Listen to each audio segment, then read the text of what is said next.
सभी को नमस्ते। आज बात करेंगे हकलाने और तुतलाने के ऊपर कि जिनको आवाज़ की समस्या है, जिनकी आवाज़ बहुत मोटी है और बेसुरी आवाज़ है, उस आवाज़ को सुरीली करने के लिए हमने कौन से आसन करने हैं और कौन से प्राणायाम करने हैं। तो मैं आपको बताऊंगा जिनकी आवाज़ जो बोलने में तुतलाते हैं या बहुत लंबा एक किसी शब्द को बोलने के लिए बहुत लंबा खींच जाते हैं, तो किसी एक शब्द के लिए बहुत लंबा खींच जाते हैं, या फिर उनके मुंह की आकृति बेढंगी हो जाती है, तो उन सब से कैसे बचें। क्योंकि शब्द जब ठीक ढंग से नहीं बोल पाते या कहीं संकुचन होता है, संकुचन में भी शब्दों का बाहर नहीं निकल पाना, तो वो कई सारी समस्याएं हैं। तो मैं कहता हूँ कि प्राणायाम जो है हमारे, ये कई सारी समस्याओं को ठीक कर सकते हैं। एक आसन कई समस्याओं का निदान कर सकता है, एक प्राणायाम कई सारे रोगों का निदान कर सकता है। तो आप ये ना समझें कि ये एक ही आसन को कई उसमें बता देते हैं, तो ये ऐसा ही होता है, क्योंकि एक आसन से कई सारी समस्याओं का निदान हो सकता है। जैसे हम जब कपालभाति करते हैं तो श्वसन नली का किसी भी तरह का विकार होगा या हमारे कहीं पर भी किसी तरह की ब्लॉकेज होगी, उस ब्लॉकेज को ख़त्म करने का काम कपालभाति करता है।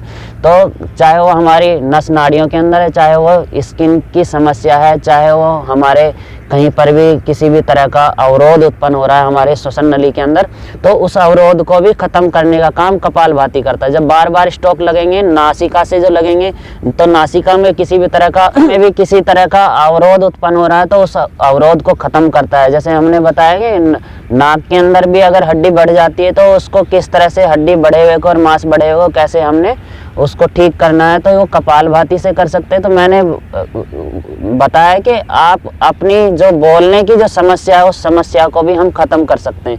तो प्राणायामों में बहुत सामर्थ्य है, इतनी क्षमता है कि आप शायद उस चीज़ का अंदाज़ा नहीं लगा सकते। प्राणायाम जब आप लगातार निरंतर अभ्यासों को इनको करते रहेंगे, तो आपके शरीर के अंदर एक बहुत बड़ा परिवर्तन होगा, जिसको आप अंदाज़ा भी नहीं लगा सकते, इतना बड़ा परिवर्तन होता है। तो आसन प्राणायाम करें और अपनी समस्याओं का निदान कर सकते हैं। तो मैं आपको कुछ प्राणायाम बताऊंगा, जैसे कपालभाति बहुत ज़रूरी है। जिनको जीभ की समस्या है, जीभ में मतलब उनकी जीभ बहुत छोटी है, बहुत मोटी है, तो आप अगर कपालभाति करेंगे तो जो शब्द आप नहीं बोल पा रहे थे, उन शब्दों को बोल सकते हैं।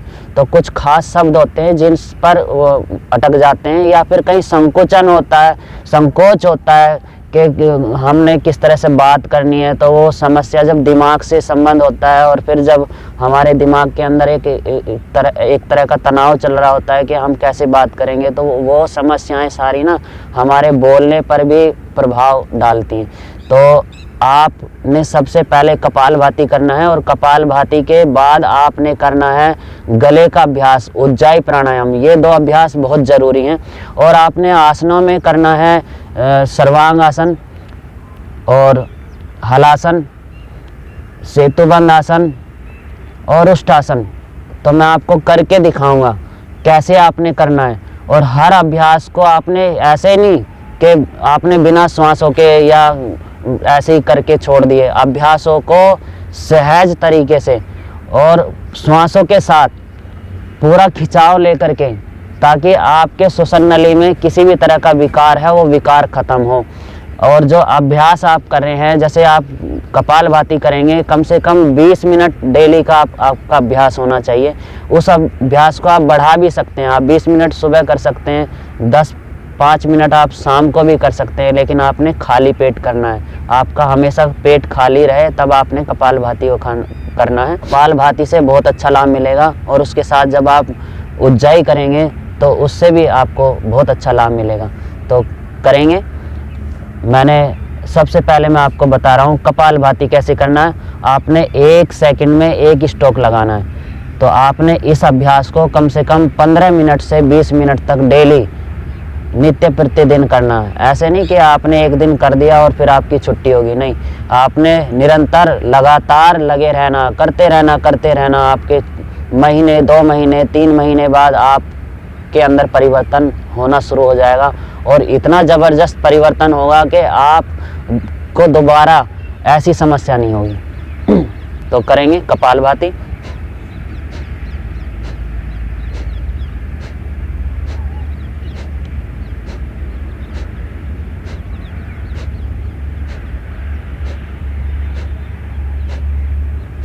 इसमें कमर सीधी रखनी है, हाथों की मुद्रा ज्ञान मुद्रा या वायु मुद्रा रखनी है और गर्दन सीधी रखते हुए आपका मेरुदंड वाला भाग एकदम सीधा रहे और दोनों नासिका से गति के साथ श्वास को बाहर फेंकना है। हल्का झटका आपके नाभि वाले स्थान पर लगेगा। जब ये श्वास आपके फेफड़ों से होते हुए जब आपकी नासिका से बाहर निकलेगी तो आपके गले से और नासिका तक जहाँ पर भी किसी भी तरह का अवरोध है, जिनको आवाज़ की समस्या होती है, जो नाक से बोल रहे होते हैं, वो बोलने की जो समस्या है, कई बार बहुत जीभ से बहुत भारीपन होता है, कई बार गले से इतना भारीपन होता है कि स्वर ठीक ढंग से नहीं बन पाता, तो उस स्वर को भी ठीक करने का काम, जिनकी आवाज़ बैठ गई है, जिनका गला बैठ जाता है, जो बहुत चिल्लाने का काम कर रहे हैं या बहुत गाने का काम किया और गला उनका बैठ गया, तो उस बैठे हुए गले को भी तुरंत ठीक करने का काम इन अभ्यासों के द्वारा किया जा सकता है। आप कपालभाति करें, उसके बाद उज्जाई करें। तो उज्जाई कैसे करना है? आपने श्वास को अंदर की तरफ ले जाना। जब आपके फेफड़े में श्वास भर जाए पूरी तरह से, फिर आपने बंद लगाना। तो आप जालंधर बंद लगा सकते हैं। ये जो आपका कंठकूप है, जो आपका ये सरस्वती चक्र है, इसके ऊपर आपने ठोड़ी को टिका देना है, यानी आपकी ठोड़ी कंठकूप तक पहुंच जाएगी, यानी विशुद्धि चक्र तक पहुंच जाएगी। तो जब वो विशुद्धि चक्र आपका जब इन अभ्यासों के द्वारा सक्रिय होगा तो आपको बहुत अच्छा लाभ मिलेगा। तो करेंगे। ये था हमारा इससे पहले कपालभाति और ये है अब उज्जाई। तो गले का अभ्यास, इसको धीरे धीरे करना। तो इसको धीरे धीरे करना है। तो धीरे धीरे हम कैसे करेंगे?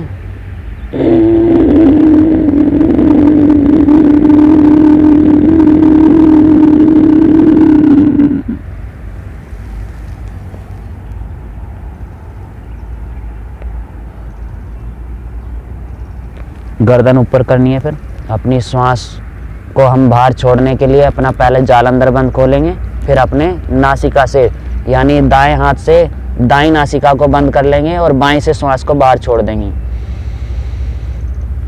एक बार फिर से देखें। थोड़ी आपकी ठीक ढंग से कंठकूप तक पहुंचनी चाहिए, ज़बरदस्ती नहीं करनी। जिनको सर्वाइकल है और कई सारी समस्या हैं, उन्होंने अपनी इस ठोड़ी को नीचे तक नहीं लेकर के जाना। करेंगे एक बार फिर से।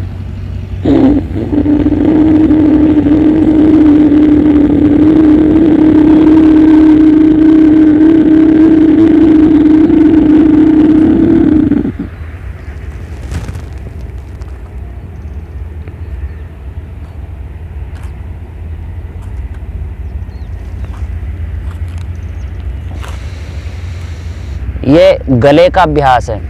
आपकी श्वास जब फेफड़े में जाएगी, आपका फेफड़ा भर जाएगा वायु से, उसको आपने जालंधर बंद लगा करके यानी ठोड़ी नीचे करके आपने अपने कंठकूप को बंद कर देना है। जब आपकी कुछ क्षण के लिए इसको कम से कम 30 सेकंड तक रोकना है, ज़बरदस्ती बिल्कुल नहीं करनी है। जो हार्ट पेशेंट है, बीपी पेशेंट है, उनको सतर्क रहना है, उनको ये जालंधर बंद नहीं लगाना। तो ये बच्चों को थायराइड जैसी समस्याएं बचपन में बहुत कम होती हैं।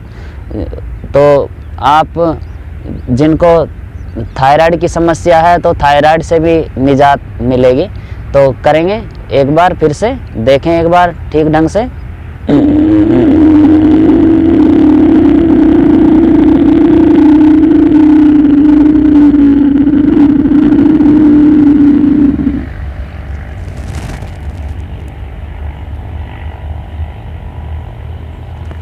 मैंने जालंधर बंद लगा दिया है और अब मैं गर्दन को ऊपर करूँगा तो मेरा जालंधर बंद खुल जाएगा। अब मैं अपनी बाईं नासिका से श्वास को बाहर छोड़ दूँगा, दाईं को बंद कर दूँगा। ये था गले का अभ्यास, उज्जाई प्राणायाम। बड़ा ज़बरदस्त प्राणायाम है ये। गले की किसी भी तरह की समस्या है, गले में आपकी आवाज़ बैठ गई है, आवाज़ बाहर नहीं निकल पा रही है, शब्दों का ठीक से बोल नहीं पा रहे हैं, आपकी जीभ के अंदर किसी तरह की समस्या है तो कपालभाति के साथ करेंगे तो बहुत अच्छा लाभ मिलेगा। तो ये 2 अभ्यास बहुत ज़रूरी हैं। आप कोशिश करें सारे प्राणायाम कर सकते हैं तो बहुत अच्छी बात है, क्योंकि जब आप सारे प्राणायाम करेंगे तो पूरे बॉडी का आपका संतुलन बनना शुरू हो जाएगा। इसी तरह से हम कुछ आसन कर सकते हैं। तो आसनों में हमने सबसे पहले क्या करना है, सबसे पहले हम करेंगे उष्टासन। तो उष्टासन के लिए वज्रासन में बैठ जाऊंगा मैं। तो दोनों घुटने मोड़ लें, इस तरह से बैठें, दोनों घुटने मोड़ करके इस तरह से बैठें और फिर दोनों घुटनों पर इसी तरह से खड़े हो जाएंगे। तो मैंने करना है अर्धोष्टासन करके दिखाऊंगा, क्योंकि अर्धोष्टासन करेंगे तभी हम पूर्ण उष्टासन कर सकते हैं, क्योंकि सब आसन हर किसी को हर कोई नहीं कर सकता। तो पहले मूवमेंट करनी होती है। तो मूवमेंट के लिए हमने सबसे पहले सूक्ष्म क्रियाएं पहले कर ली थी और अब हम करेंगे अर्धोष्टासन। दोनों घुटनों में थोड़ा सा अंतर होगा, दोनों पैरों में भी अंतर होगा। दोनों हाथ की हथेली हिप्स पे टिका लें, इस तरह से श्वास भरें, पीछे की तरफ जाएं, कोहनी थोड़ा अंदर की तरफ दबी हुई, इस तरह से। फिर वापस आ जाएं। अब हमने करना है पूर्ण उष्टासन। तो पूर्ण उष्टासन के लिए पीछे सपोर्ट ले लें, एक हाथ श्वास भरते हुए ऊपर लेकर के जाएं, क्योंकि श्वासों के साथ हम कोई भी अभ्यास करते हैं तो हमारे फेफड़ों पर, श्वसन नली में, हमारे मस्तिष्क पर बहुत गहरा प्रभाव पड़ता है। तो इस तरह से दोनों हाथों को दोनों पैर की एड़ी पे टिकाएं और कुछ देर तक रुकें। 30 सेकंड, 40 सेकंड, 1 मिनट, जितनी देर आप रुक सकते हैं। आपकी श्वास आपके फेफड़े में रहे। इस तरह से श्वास बाहर छोड़ते हुए वापस, एक बार फिर से श्वास भरते हुए हाथ ऊपर और पीछे ले जाएं एड़ी तक, बारी बारी से। श्वासों के साथ सहज अभ्यासों को करना है, एकाग्रता के साथ, प्रसन्नता का भाव, फेफड़ों में श्वास कुछ क्षणों तक। वापस इस तरह से। ये हुआ हमारा उष्टासन। अगला अभ्यास करेंगे हम सर्वांगासन। सर्वांगासन, सर्वांगासन के लिए लेट जाएंगे, इस तरह से लेट जाएं, दोनों हाथ जमीन पर इस तरह से, दोनों पैरों को ऊपर उठाते हुए और पूरे धड़ को, हिप्स वाले भाग को ऊपर उठा लें और दोनों हाथों का सहारा लेकर के कुछ देर तक रुके। इस तरह से एक बार फिर से देखें सर्वांगासन। दोनों पैर श्वास भरते हुए, दोनों हाथ की हथेली कमर पे, इस तरह से। दोनों पैर के पंजे तने हुए, श्वास आपकी रुकी हुई। वापस। ये हुआ सर्वांगासन। अब यहीं से करेंगे हम हलासन। तो ये गले के लिए बड़े ज़बरदस्त अभ्यास हैं और जो अगर डेली करेंगे तो कमर के लिए भी बड़े ज़बरदस्त हैं, और जिनको अपने बाल लंबे करने हैं तो उनके लिए भी बड़े ज़बरदस्त हैं। आँखों की रोशनी बढ़ाने के लिए भी अभ्यास बड़े ज़बरदस्त हैं। तो करें, दोनों पैर श्वास भरते हुए इस तरह से टिकाएं। वापस एक बार फिर से देखें, दोनों पैर श्वास भरते हुए ऊपर, पंजे जमीन पर इस तरह से टच करें।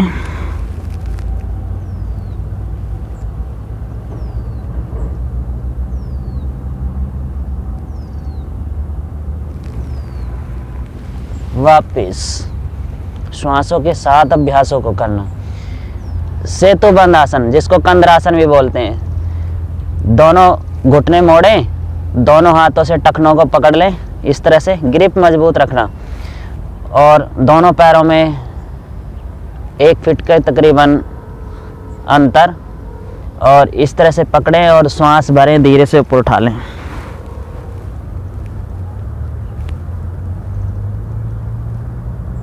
वापिस एक बार फिर से श्वास भरें, ऊपर उठा लें।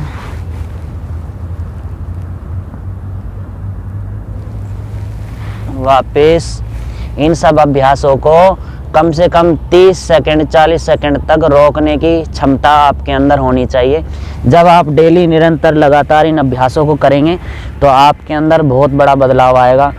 विमल योगा चैनल को लाइक और सब्सक्राइब और शेयर ज़रूर करा करें, क्योंकि जब आप लाइक और सब्सक्राइब करेंगे तो मेरा प्रोत्साहन बढ़ेगा और मेरा उत्साह बढ़ेगा, तो मैं और अच्छी नई वीडियो आपके लिए तैयार करके लाऊंगा। सभी को नमस्ते।